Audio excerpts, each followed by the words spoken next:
Saudades então, matar saudades do que aconteceu exatamente há 102 anos atrás. Dá uma olhada. Indianápolis.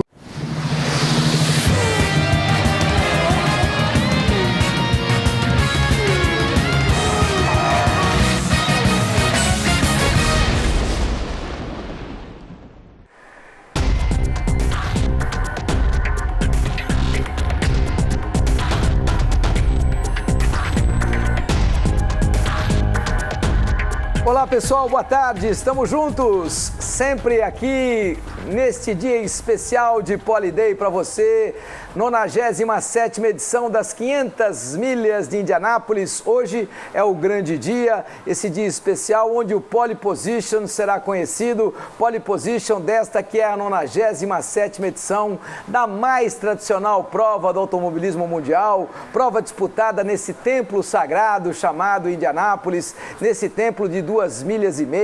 Domingo que vem a prova absolutamente confirmada para você, com 200 voltas e 500 milhas das coisas mais tradicionais, não só do automobilismo, mas também do esporte mundial. Ele foi esculpido e ganhou o nome de Borg Warner. Ele carrega o rosto de cada vencedor. O piloto Louis Meyer, sem querer, inventou outra. Depois de vencer a prova em 1936, ele pediu leite a um de seus mecânicos. Foi fotografado com a garrafa e desde então a bebida sempre está nas mãos do vencedor. Mas em 1942 o barulho dos canhões abafou o ronco dos motores. Foram 4 anos sem corrida. Mas a guerra acabou e o retorno dos soldados trouxe de volta as 500 milhas de Indianápolis. Tá aí para você, por isso que exatamente a corrida tem 102 anos, mas nós estamos na 97ª edição, porque no período da guerra, ou quando tivemos guerra, infelizmente não tivemos a edição das 500 milhas. Por isso esta é a 97ª edição, efetivamente, da corrida mais tradicional do automobilismo mundial. E os campeões de 60? Dá uma olhada neles.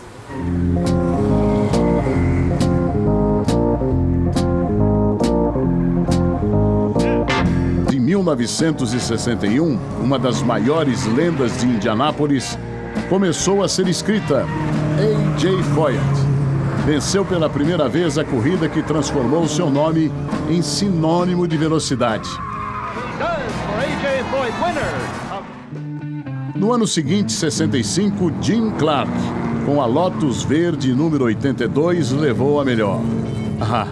Qualquer semelhança entre o carro de Clark e o de Tony Kanaan não é mera coincidência. A pintura e o número do brasileiro são uma homenagem ao escocês.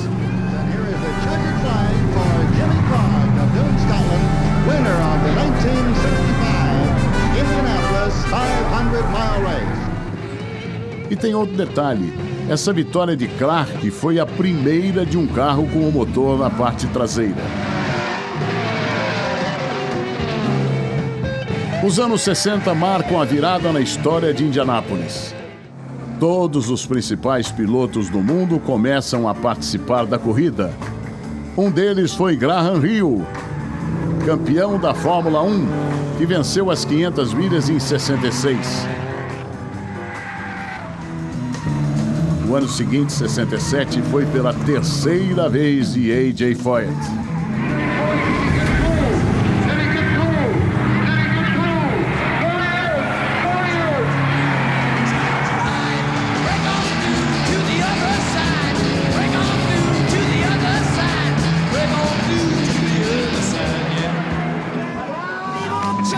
Em 1969 foi de outra lenda do esporte, Mario Andretti.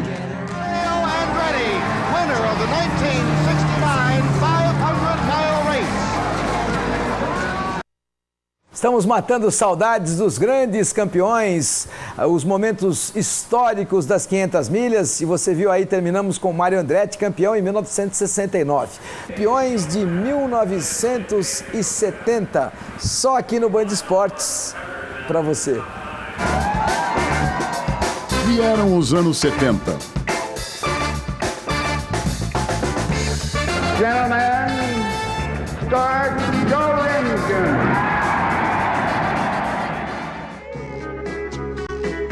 Nos primeiros 2 anos daquela década, 2 vitórias de Al Unser, que venceria novamente em 78.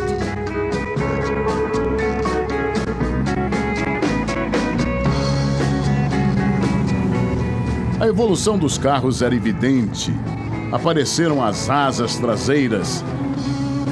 E em 77, Tom Sniva ultrapassou a barreira das 200 milhas, mais de 320 quilômetros por hora. O ano de 77 foi mesmo especial. Além do recorde de velocidade, teve a primeira mulher a correr as 500 milhas, Jeanette Guthrie. E de quebra, a 4ª vitória de A.J. Foyt.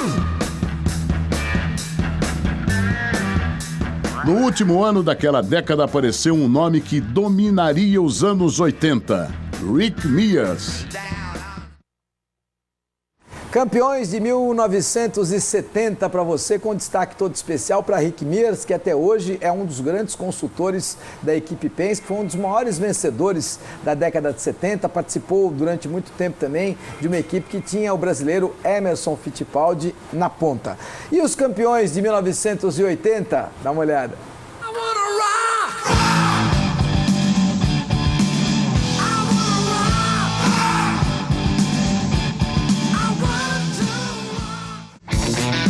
84 e vitória de Rick Mears. Naquela prova, Tom Sniva fez o que muitos achavam impossível.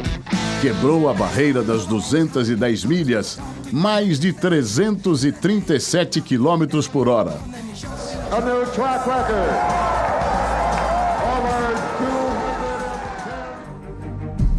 85 e uma das imagens mais impressionantes da história do esporte. Danny Sullivan rodou ao tentar ultrapassar Mario Andretti. Evitou a batida e vence a corrida.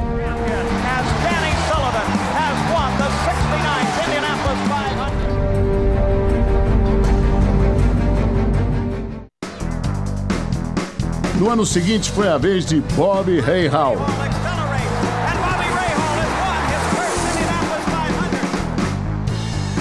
Em 87, Al Unser se juntou a A.J. Foyt no hall dos maiores de Indianápolis com 4 vitórias. Al também se tornou o homem mais velho a vencer a prova com 47 anos e 360 dias. 88 foi de Rick Mears. Matando saudades para você de Al Unser, Rick Mears, Mario Andretti, esses gênios que marcaram época e fizeram a história das 500 milhas. Chegamos às vitórias do brasileiro Emerson Fittipaldi.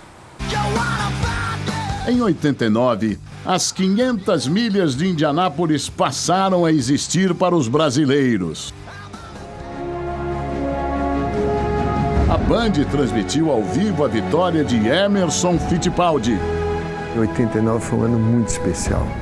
Meu carro estava muito bem, larguei na primeira fila, assumi a liderança já na primeira curva e durante mais de 400 milhas eu dominei a corrida. No fim da corrida, perdi essa liderança para o Al Unser Júnior e foi assim uma das disputas mais emocionantes da minha vida. Eu lembro descendo a reta, em segundo lugar, quando o Al Unser tomou a liderança, eu tentando recuperar, faltavam só 3 voltas, nós dividimos a freada, a entrada da curva 3, eu por dentro e ele por fora, o meu carro encostou no carro dele, ele bateu no muro, eu consegui escapar e venci o Grande Prêmio. Graças a Deus não aconteceu nada com ele, mas foi uma das vitórias mais marcantes e emocionantes da minha carreira. Em 1993, mais uma vez deu Brasil, mais uma vez Emerson Fittipaldi. Ao contrário da de 1979, era uma 500 milhas que eu não tinha chance de vitória. Eu classifiquei em 11º. Do meu lado classificou Nigel Mansell, então campeão mundial da Fórmula 1, correndo em Indianápolis. Fui para a corrida, com o objetivo de estar entre os 3 primeiros, mas obviamente sempre a gente tem vontade de ganhar quando larga uma corrida. E a partir da metade das 500 milhas, com 200 e poucas milhas, eu falei para o meu chefe de boxe, que se chamava Chuck, eu falei, Chuck, o carro está muito bem, nós temos chance de vitória. E faltando 17 voltas para terminar as 500 milhas, Arie Luyendyk na liderança, Nigel Mansell segundo, eu terceiro. Na relargada, consegui largar bem, passei o Nigel, passei o Arie, assumi a liderança da prova e as últimas 16 voltas foram as 16 voltas mais tensas da minha carreira, mas que foi a minha segunda vitória em Indianápolis e foi espetacular essa vitória também, fiquei muito, muito feliz, foi um trabalho de equipe excepcional.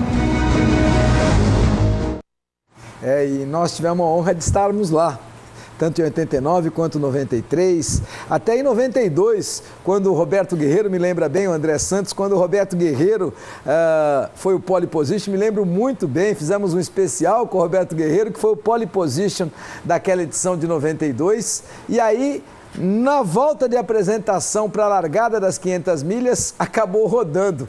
Foi um fato histórico, o Luciano ficou maluco, porque o cara que era o pole position, acabando rodando na volta da apresentação, um fato histórico, seria cômico se não fosse trágico para o Roberto Guerreiro, é claro, colombiano.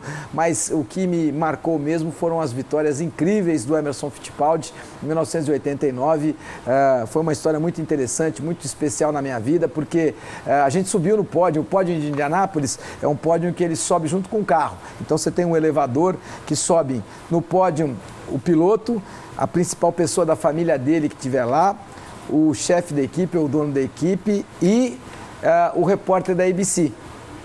Repórter da ABC, porque o repórter sobe junto com o carro e com todos esses poucos apenas para o alto do pódio, exatamente para tomar o leite, receber o troféu e ir para a entrevista para a ABC. Mas eu fiquei tão maluco com a vitória do Emerson em 89, com a forma como ele ganhou, que eu acabei subindo junto e aproveitei o microfone da ABC, porque a gente não podia naquela oportunidade, não tínhamos as facilidades técnicas que temos hoje, e acabei subindo e aproveitando o microfone do repórter da ABC para pedir para o Emerson falar em português para o Brasil, aquele momento histórico, aquela emoção que era ganhar uma 500 milhas, pela primeira vez um brasileiro ganhando as 500 milhas. Isso é inesquecível, né, Mário? É inesquecível. Vitórias como essa com certeza marcam a carreira de um piloto. As 500 milhas de Indianápolis fazendo parte da Tríplice Coroa, junto com o Grande Prêmio de Mônaco e também com as 24 horas de Le Mans. Então, com certeza, para o Emerson foi um momento especial. E a gente tem muita tradição nessa prova, Elinho, Gil de Ferran. E agora a gente está com a oportunidade de ter mais um brasileiro brigando, 2 na verdade, brigando pela prova, que é o Elinho e o Tony. Elinho está dentro aí do top 9, vai para a próxima fase da classificação que a gente vai acompanhar daqui a pouquinho. E eu acho que tem totais condições de brigar por essa pole position. E me lembrando ainda de 89, logo depois da chegada e das comemorações, porque quando você ganha as 500 milhas, o piloto fica para uma festa na segunda-feira, e a gente ficou para acompanhar o Emerson, e naquela oportunidade eu fiquei com o Emerson lá em Indianápolis, depois voltei no avião do Emerson para Miami, saímos de Indianápolis e voltamos para Miami no avião particular do Emerson, chegamos em Miami, cada um para um lado, não sei o quê, no dia seguinte eu estou caminhando ali pelo centro de Miami, naquela oportunidade, Downtown Miami era o local onde os brasileiros frequentavam muito, porque as grandes lojas de Miami estavam exatamente em Downtown. E eu estava caminhando por ali, entrei na Carol Shop, que era a loja do Tony Moura, e aí estou na loja do Tony Moura comprando umas coisas, porque ia fazer mais uma matéria com o Emerson no dia seguinte, na terça-feira, e é claro, porque o Emerson tinha ganho as 500 milhas, então tínhamos que repercutir tudo isso. E aí o Tony me chama e fala assim, Eli, olha, sabe quem é que está no meu escritório? Quem está no meu escritório lá em cima é o Ayrton Senna. Eu falei, o quê? Ele falou, o Senna está lá em cima, porque não dava para o Senna, tinha acabado de ganhar o Grande Prêmio do México, para você ter uma ideia. Então, o Senna tinha ganho o Grande Prêmio do México, tinha voltado para Miami para também fazer umas compras e tal, e voltar para o Brasil. E o avião dele ia trocar o banco de couro e tal. Então ele estava lá em Miami. E o Emerson estava voltando para Miami porque tinha ganho as 500 milhas em Indianápolis. E ambos não se conheciam. E eu tinha um jantar naquela noite na casa do Emerson. E aí eu falei para o Ayrton, Ayrton, você quer ver uma coisa louca? Na época não tinha essa coisa de tudo ser digital, então eu tinha o cassete da corrida. de Indianápolis. Eu falei, foi uma das chegadas mais impressionantes. Aí o Ayrton chegou para mim e falou, coloca a última meia hora aí. Eu coloquei a última meia hora e eu e o Ayrton, sem nenhuma câmera de televisão, o Ayrton chorava copiosamente quando viu aquela chegada.